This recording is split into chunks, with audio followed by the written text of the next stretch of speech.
हमारे दम पर लाए और कांग्रेस के दम पर ही आप 37 सीट लेकर के आए। तो 2022 के विधानसभा चुनावों में 120 से अधिक सीटें ला सकते थे। इसके दम पर ही 37 सीट आई हैं। अगर 37 सीट आई उत्तर प्रदेश में तो ये 2024 के अंदर आई, वरना 2022 के अंदर आप 120 भी नहीं पास कर पाए। गलत फहमी में रही है कि आपकी वजह से सब कुछ है। नमस्कार, मैं हूं अमरीश सिंह और आप देख रहे हैं पॉलिटिकल इनकाउंटर। कांग्रेस की तरफ से लगातार शीर्ष नेतृत्व जिस तरीके से चुप्पी साधे है, लेकिन सांसद इमरान मसूद एक्शन मोड पर है। सपा सुप्रीमो के ऊपर लगातार जिस तरीके से हमले इमरान मसूद कर रहे हैं, सपा आलाकमान और सपा के जो शीर्ष नेतृत्व है वो तो खामोश है ही, लेकिन लगातार इमरान मसूद सपा सुप्रीमो अखिलेश यादव पर भी निशाना साधते हैं और कहते हैं कि अगर 2024 में मजबूत हुए तो वो हमारे दम पर। पॉलिटिकल इनकाउंटर में आज हमारे साथ हैं हमारे सहयोगी जय त्रिपाठी, जिनसे सपा और कांग्रेस के गठबंधन और भविष्य पर बात करेंगे। 2022 के विधानसभा चुनावों का जिक्र करते हुए इमरान मसूद ये कहते हैं कि 2022 के विधानसभा चुनाव में समाजवादी पार्टी 120 सीटें भी नहीं जीत पाई और आज 403 विधानसभा सीटों पर चुनाव लड़ने की सोच रही है। इमरान मसूद दावा करते हैं कि सहारनपुर ही नहीं बल्कि पश्चिमी उत्तर प्रदेश की बेल्ट पर उनकी अच्छी पकड़ है और अगर समाजवादी पार्टी उनसे इतर जाती है तो वो एक बड़ा डैमेज कर सकते हैं। डैमेज कंट्रोल की बात करें तो सपा सुप्रीमो के ऊपर वो भी ये भी हमला वो करते हैं कि 2022 का चुनाव ही नहीं, 2017, 19, 22, 24 के चुनावों को देख लीजिए, सपा के साथ और सपा कांग्रेस के साथ और कांग्रेस के बिना सपा क्या कर पाई है। लेकिन बड़ी बात इसमें यह है कि इमरान मसूद के बयानों पर कांग्रेस ने चुप्पी साध रखी है। सपा की भी बात करें तो समाजवादी पार्टी के प्रवक्ताओं से या आलाकमान से जब बात करने की कोशिश की गई तो उन्होंने कुछ भी कहने से इनकार कर दिया और ये कह रहे हैं इमरान मसूद कौन है। इमरान मसूद क्या कांग्रेस के आलाकमान है या शीर्ष नेतृत्व में है जो ये फैसला करेंगे कि गठबंधन होगा या नहीं होगा, या अगर गठबंधन होता है तो कितनी सीटें मिलती हैं। इन सभी सवालों के जवाब के लिए हम अपने सहयोगी जय त्रिपाठी से बात करेंगे और जानते हैं कि उत्तर प्रदेश में हालात क्या हैं, क्योंकि समाजवादी पार्टी भारतीय जनता पार्टी के अलावा एकमात्र विकल्प जो कि जनता को दिखती है। भारतीय जनता पार्टी जिस तरीके से 2017 का विधानसभा चुनाव और 2022 का विधानसभा चुनाव बड़े मार्जिन के साथ जीती थी, हालांकि 2024 में लोकसभा चुनाव में भारतीय जनता पार्टी को एक झटका लगा था, लेकिन 2027 का विधानसभा चुनाव है जो कि लोकसभा चुनाव से एकदम अलग होता है। विधानसभा चुनाव में कांग्रेस की, बसपा की, सपा की और भाजपा की क्या तैयारी है, इस पर बात करते हैं जय त्रिपाठी से। जय, बड़ी बात यह है कि इमरान मसूद जिस तरीके से लगातार ये कहते नजर आ रहे हैं कि 2027 बहुत नजदीक है और सपा को अभी तय करना पड़ेगा कि गठबंधन के सहयोगियों के साथ क्या रवैया रहेगा, क्या कहते हैं आप? देखिए, अगर बात करें सबसे पहले आ जाते हैं विधानसभा 2027 के चुनाव को लेकर। जिस तरीके से इमरान मसूद ने आज इस तरह का हमला बोला है समाजवादी पार्टी पर, वहीं उसका जवाब में पलटवार करते हुए मऊ के समाजवादी पार्टी के नेता राजीव राय ने कहा है कि ना तो इमरान मसूद का और ना ही अब कांग्रेस का अस्तित्व रह गया है। रही बात सपा से, तो उसमें उनका साफ कहना जितनी जिसकी साझेदारी उतनी उसकी भागीदारी।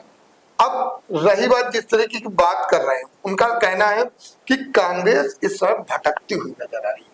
एक तरफ तो कांग्रेस के अजय राय जो प्रदेश अध्यक्ष, वो तो समाजवादी पार्टी के साथ कहीं न कहीं हाथ मिला के गलबैया होना चाहते हैं, लेकिन वहीं दूसरी तरफ जिससे बयानबाजी हो रही और कांग्रेस लगातार आप देख रहे होंगे बसपा के दरवाजे पर खटखटाती हुई नजर आ रही। वो बसपा से हाथ मिलाना चाह रही, लेकिन मायावती ने साफ कर दिया है कि वो अकेले दम पर चुनाव लड़ेंगे। ऐसे में इस तरीके की जो बयानबाजी इमरान मसूद की है वो कहीं न कहीं कांग्रेस के लिए नुकसानदायक हो सकती है।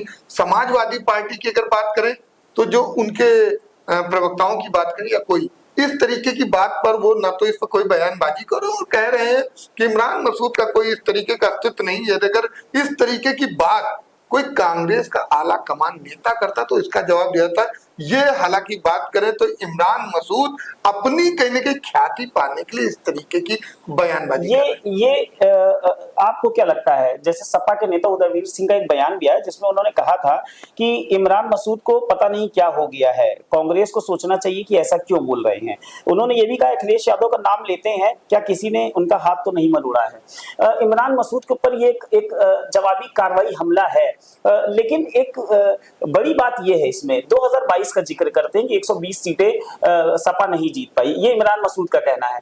2022 के चुनाव की अगर बात करें तो मात्र 2 सीटें कांग्रेस ने जीती थी विधानसभा, 403 विधानसभाओं में 2 सीटें बसपा के पास 1 थी। बसपा और कांग्रेस से कहीं अधिक तो निषाद पार्टी के पास, अपना दल के पास और एसबीएसपी के पास सीटें थी। ये इमरान मसूद को बोलने से पहले सोचना चाहिए, एक बात मुझे जहां तक लगती है, मेरा आकलन जो कहता है। दूसरी बात यह है कि अगर हम 2014 जब से भारतीय जनता पार्टी की केंद्र में सरकार है हम बात करें, 2012 से 17 सपा की सरकार रही है जय, और 2017 में अखिलेश यादव और राहुल गांधी का गठबंधन था, मतलब सपा और कांग्रेस का लड़के हैं, दो लड़कों की बात हुई थी और वहां पर भी गहरा झटका कहता 47 सीटों पर लगभग समाजवादी पार्टी सिमटी थी 2017 में, और 19 से के आसपास 17 या 19 के आसपास की सीटें जो है वो कांग्रेस को मिली थी। गठबंधन करके एक बार देखा जा सकता है। 2019 में सपा का गठबंधन लोकसभा में बसपा के साथ था, 10 सीटें बसपा को मिली तो 5 ही सीटें सपा को मिली, तो दोनों गठबंधन करके सपा जो है वो देख चुकी है। अब 2022 में सपा ने चुनाव लड़ा, 111 सीटें जीती, एसबीएसपी के साथ मिलकर कुछ और सीटें जीती नहीं। अब 2027 का लोकसभा चुनाव है, 2024 में चूंकि अच्छे मार्जिन के साथ फिर से गठबंधन हुआ था, इंडी गठबंधन था, तो 37 सीटें सपा जीती है, कांग्रेस की 7 सीटें थी, वहां पर भी कांग्रेस जो है काफी पीछे रह गई। हालांकि 99 सीटों के साथ पूरे अगर हम केंद्र में बात करें तो 99 सीटों के साथ दूसरी पार्टी थी, तो सपा जो कि उत्तर प्रदेश में लड़ी थी और 37 सीटें अकेले लाई थी, तीसरे नंबर की पार्टी। इमरान मसूद लगातार इस तरीके की बातें जो है वो कर रहे हैं। ये इसके पीछे क्या तर्क है? कांग्रेस जो है वो भी कुछ बोलने पर इस पर तैयार नहीं है। शीर्ष नेतृत्व गठबंधन पर फिलहाल अभी कोई बात नहीं करना चाहता, क्योंकि एक डैमेज कंट्रोल से बचने के लिए अगर हम बात करें, सपा अध्यक्ष की तरफ से या सपा प्रवक्ताओं की तरफ से भी ऐसा कोई बयान नहीं आया। हालांकि अंदर खानों में जब हमने या आपने बात करने की कोशिश की तो आपको भी जवाब पता है उनकी तरफ से क्या था कि इमरान मसूद को हल्के में लेते हैं, इमरान मसूद को वो कांग्रेस का कोई बड़ा लीडर नहीं मानते हैं। हालांकि इमरान मसूद ने अखिलेश यादव पर एक और आरोप लगाया कि सपा को बोलता हुआ मुसलमान नहीं पसंद है।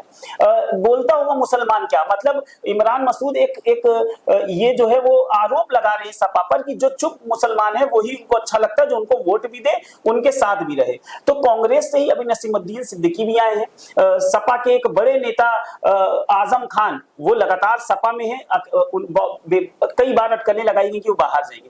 क्या लगता है इमरान मसूद को सपा कितना वेटेज देगी उनके इन बयानों को? देखिए, जिस तरह की बात करें तो खिसियानी बिल्ली खंबा नीचे। आज की डेट में अगर हम बात करें भारतीय जनता पार्टी के सामने अगर विपक्ष में कोई पार्टी मजबूत है तो वह है समाजवादी पार्टी। कांग्रेस लगातार इस तरह बयानबाजी कर रही है, लेकिन जहां पर विपक्ष में जवाब देने की बात आती है, भारतीय जनता पार्टी को यदि अगर कोई करारा जवाब दे सकती है तो वो समाजवादी पार्टी देती। वहीं दूसरी तरफ इमरान मसूद जो इस तरह बयानबाजी कर रहे हैं, कहीं ना कहीं देखा जाए तो उनका ये भी कहना है कि समाजवादी पार्टी मुस्लिम जनता को तो पसंद करती, लेकिन जो मुस्लिम नेता है जो बोलते हुए जो बात करें, चाहे हम आजम खां की बात कर ले या अतीक अहमद की बात कर ले, ये समाजवादी पार्टी को कतई पसंद नहीं थे।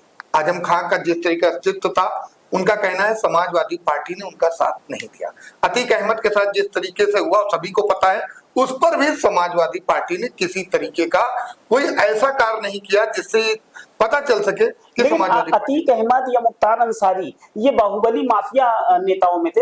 इनकी गिनती अगर सपा इनके पक्ष में बोलती तो कहीं ना कहीं सपा को मालूम था कि एक उनके पास ये एक निगेटिव फीडबैक जो है वो जनता के नजरिए में जाता। मुझे जहां तक लगता है एक बड़ी बात ये है कि भारतीय जनता पार्टी के आसपास ये सारी पार्टियां जो है वो फटकती नजर इसलिए नहीं आ रही अभी फिलहाल की दिशा में देखा जाए तो बड़े मुद्दे जिस पर विपक्ष को जमीन पर आकर प्रदर्शन या जमीन पर आकर जनता के बीच जाना चाहिए था। वो चाहे राम मंदिर मुद्दा हो, महंगाई हो, स्वास्थ्य हो, शिक्षा हो, रोजगार हो। लगातार विपक्ष जो है इन सब बातों पर बातें तो करता है लेकिन सत्ता को कहीं घेरता हुआ दिखता नहीं है।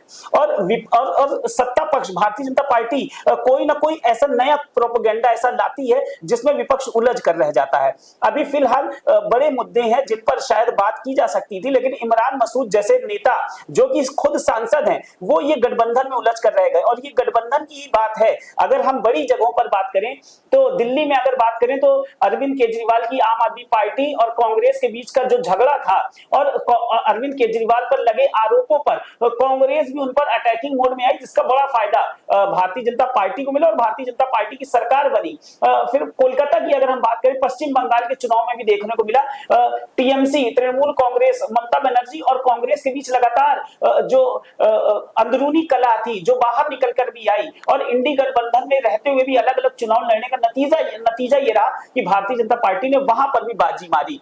भारतीय जनता पार्टी, क्या आपको ऐसा नहीं लगता कि इन सभी पार्टियों के साथ एक तरह से खेल रही है? उसको पता है कि मुद्दा क्या देना है, क्या नहीं देना है, कहां तक विपक्ष को सिमट कर रह जाना है। ये एक बड़ा पॉइंट नहीं मानते हैं जय आप? देखिए अमरीश जी, अगर बात करें जिससे भी भारतीय जनता पार्टी की बात कर रहे हैं, विपक्ष इंडी गठबंधन को तैयार किया और उन्होंने चुनाव लड़ने का।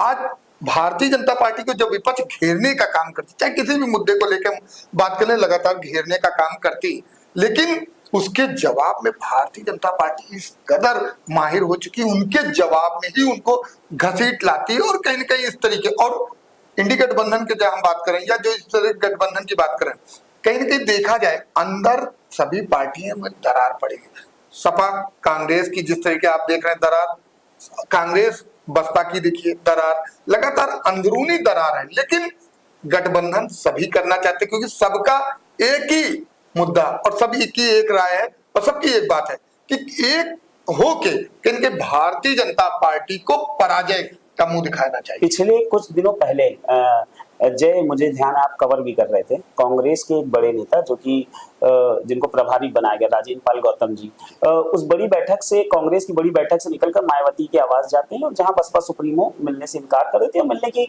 इनकार करने की वजह से ये रहती है कि पहले से अपॉइंटमेंट आपने नहीं लिया हुआ था, तो बहन जी को पता नहीं था। उसके बाद से ही चूंकि वो किस्सा जो है काफी प्रचलन में आया, काफी लोगों के संज्ञान में भी गया और उसके बाद कांग्रेस ने अविनाश पांडे को उत्तर प्रदेश के प्रभारी से हटाकर राजेंद्र पाल गौतम की नियुक्ति प्रभारी के तौर पर कर दी। लगातार बात उसके बाद उठने लगी कि क्या अजय राय की भी जगह कांग्रेस प्रदेश अध्यक्ष कोई और आ सकता है। लगातार कई नाम जो है वो हमारे संज्ञान में भी आई, हमने खबर भी चलाई। अभी मुद्दा यह है कि क्या कांग्रेस दलित वोट बैंक के लिए राजेंद्र पाल गौतम को प्रभारी के तौर पर लाई है? क्या कांग्रेस का कहीं ना कहीं ऐसा मानना है कि अगर थोड़ी सी भी कुछ गुंजाइश बची रह जाती है गठबंधन में और अगर गठबंधन नहीं होता है तो क्या बसपा के साथ कांग्रेस जा सकती है?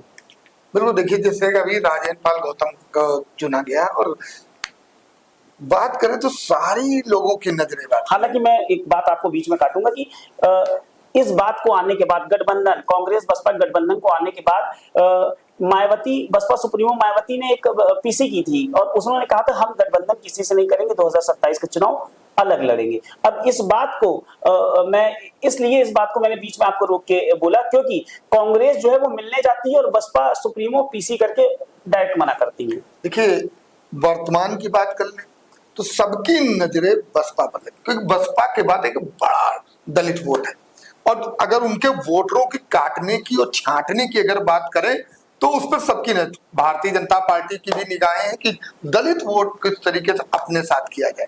हम समाजवादी पार्टी की बात कर लें, उन्होंने पीडीए का एक बड़ा सा कुनबा बना रखा है, उनकी भी 2024 में फायदा भी बिल्कुल हाँ। लेकिन वहीं दूसरी तरफ बात करें कांग्रेस की, आज की डेट में कांग्रेस को भी लगता है कि यदि अगर दलित वोट कांग्रेस के पाले में आता है तो उसको उससे लाभ मिलता हुआ नजर आए। इसी कारण उन्होंने जो राजेंद्र पाल गौतम को एक जिम्मेदारी दी और राजेंद्र पाल गौतम कहीं न कहीं सेंध मारी समझे या जो भी समझे उसको लेकर बसपा के दरवाजे पर पहुंचते हैं और एक मैसेज देने का काम करते हैं कि हम बसपा के साथ जाके कहीं आने वाले चुनाव में एक साथ होंगे। लेकिन इस तरीके की चीजों को मायावती पहले ही भाप लिया और उन्होंने इस तरीके की चीजों को मायावती पहले भापती भी रहती, क्योंकि उनको इन चीजों का बड़ा संज्ञान है। उन्होंने जिस तरीके से देखा और उन्होंने मुलाकात नहीं हुई, उसके बाद उन्होंने प्रेस कॉन्फ्रेंस करके बिल्कुल साफ कर दिया कि जो उनके वोटर है वो उनके साथ रहे, और उन्होंने इसीलिए ऐलान कर दिया कि बसपा अपने दमखम पर चुनाव लड़ती हुई नजर आएगी, किसी के साथ भी वो समझौता करती हुई नजर नहीं आएगी। हालांकि बात करें कांग्रेस हो चाहे सपा हो, आज इंडी गठबंधन जब बना तो सभी चाहते हैं कि आज की डेट में मायावती उनके साथ आ जाए, तो शायद भारतीय जनता पार्टी को कहीं न कहीं पराजय का मुंह दिखाया जा सकता है। लेकिन मायावती कहीं भी किसी तरीके की किसी की बात में आने वाले नहीं, वो अपने दमखम पे चुनाव लड़ेंगे। और बस बात यह है कि जिस तरीके के आज बयानबाजी हो रही, क्या आने वाले समय में देखने वाली बात यह होगी कि बयानबाजी सिर्फ बयानबाजी है या कांग्रेस और सपा एक बार फिर एक दूसरे के साथ मिलकर चुनाव लड़ते हुए नजर आते हैं। देखिए, निश्चित तौर पर ये बात लगातार उत्तर प्रदेश में चर्चाओं में है कि क्या कांग्रेस और समाजवादी पार्टी का गठबंधन होगा। मध्य प्रदेश के भी चुनाव में देखा गया था जब लगातार कांग्रेस के कई नेताओं ने, खासतौर पर कमलनाथ ने ये बयान दिया था कि अखिलेश व अखिलेश के बारे में बात मत कीजिए। उसके बाद लगातार चर्चाओं में गया था कि इंडी गठबंधन का सम्मान कांग्रेसियों द्वारा तो बिल्कुल नहीं किया जा सकता, और उसके बाद लगातार देखा गया दिल्ली पश्चिम बंगाल इसका उदाहरण रहे। हालांकि कांग्रेस देखा गया कि तृणमूल कांग्रेस जब पश्चिम बंगाल का चुनाव इस वर्ष हारी, उसके बाद से शुभेंदु अधिकारी वहां पे पश्चिम बंगाल में नए मुख्यमंत्री के रूप में उन्होंने शपथ ली। एक बड़ी बात यह रही कि तृणमूल कांग्रेस ऐसी टूटी जैसी देश में एक बड़ी एक महामारी से भी अधिक तृणमूल कांग्रेस की टूट हुई। और उस टूट के बाद लगातार ममता बनर्जी ने जिस तरीके से कांग्रेस के दरवाजे खटखटाए, कांग्रेस ने भी सोनिया गांधी ने उनको गले लगाकर जिस तरीके से आमंत्रित किया, ये सारी बातें जनता देख चुकी है। और जो रीजनल पार्टियां हैं, क्षेत्रीय पार्टियां हैं, उसका कांग्रेस कितना सम्मान करती है, लगातार चुनावों में ये भी देखा जा चुका है। और एक ताजा उदाहरण ये भी है कि तेजस्वी यादव ने कांग्रेस के साथ मिलकर चुनाव लड़ा विधानसभा का और बड़ी हार हुई। कांग्रेस और तेजस्वी यादव मिलकर 50 सीटें भी दोनों मिलकर नहीं ला सके। एक बड़ी बात है कि क्या उत्तर प्रदेश में कांग्रेस को ज्यादा सीटें चाहिए, लेकिन अस्तित्व क्या है जमीनी धरातल पर अगर देखें कांग्रेस, पिछले कुछ चुनावों की बात करें तो कांग्रेस का प्रदर्शन क्या रहा है। 2017 में जब सपा के साथ मिलकर लड़ती है तो 17 सीटें पाती है, 2022 में अकेले लड़कर देखती है तो 2 सीटें पाती है, 2024 में गठबंधन था, 7 सीटें लोकसभा सांसद पाए। हालांकि 2017 में विधानसभा चुनाव है। अगर भाजपा के इतर अगर जनता किसी भी पार्टी को देखती तो वो सपा ही होगी। बसपा जो है वो खुद बहुत कमजोर हो चुकी है, और आगे आने वाले 4-5 महीने में कांग्रेस बसपा खुद को कितना मजबूत करती है ये तो देखने वाला विषय होगा। हालांकि बसपा का अपना अलग कैडर है, बसपा का अलग वोट बैंक है। मायावती 4 बार की मुख्यमंत्री रही है, उनको पता है विधानसभा चुनाव में कैसा प्रदर्शन करना है। हालांकि एक सीट मात्र उमाशंकर सिंह के रूप में उन्होंने जीती थी, और उमाशंकर सिंह खुद भी अपने क्षेत्र में इतने प्रभावशाली हैं कि वो शायद उनको बसपा टिकट जरूर दी थी, लेकिन खुद अगर वहां से बसपा लड़ती तो शायद वो भी सीट वहां पर नहीं आती उमाशंकर के अलावा अगर कोई और कैंडिडेट लड़ते।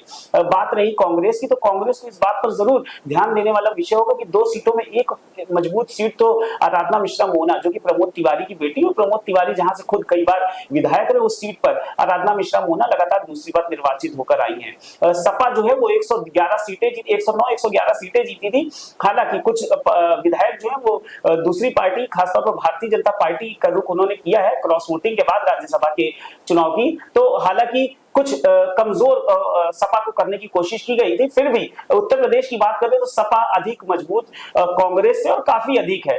जमीनी धरातल पर देखा जाए समाजवादी पार्टी का वोट बैंक भी है, उसके कार्यकर्ता भी हैं, उसके पदाधिकारी ऐसे हैं जो बूथ को, कैडर को अच्छी तरीके से समझते हैं। और इसी वजह से एक बड़ी मुझे ऐसा लगता है कि जो मेरा आकलन कहता है वो ये है कि एक बड़ी वजह है कि समाजवादी पार्टी इमरान मसूद के बयानों पर चुप्पी सिर्फ इसीलिए साधी हुई है क्योंकि कांग्रेस का जो शीर्ष नेतृत्व है उसकी तरफ से कोई भी ऐसा बयान गठबंधन को लेकर नहीं आया है। और अगर ऐसा बयान कोई आएगा तो सपा की तरफ से लगातार जवाबी जो है कार्रवाई वो की जाएगी। लेकिन गठबंधन से पहले इस तरीके की बयानबाजी जो है वो पार्टी को और गठबंधन को कहीं कमजोर करती नजर आती है।